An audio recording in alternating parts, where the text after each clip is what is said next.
பிப்ரவரி 13. இன்றைக்கான தேவ வார்த்தை. வெளிச்சம்.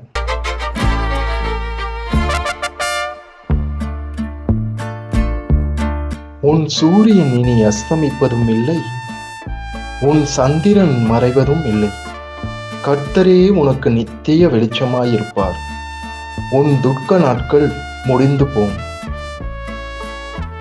ஏசாயா 60:20. இதோ இயேசு உங்கள் வாசலில் நிற்கிறார். அவர் வார்த்தைக்கு செவி கொடுங்கள், அப்பொழுது பிழைப்பீர்கள்.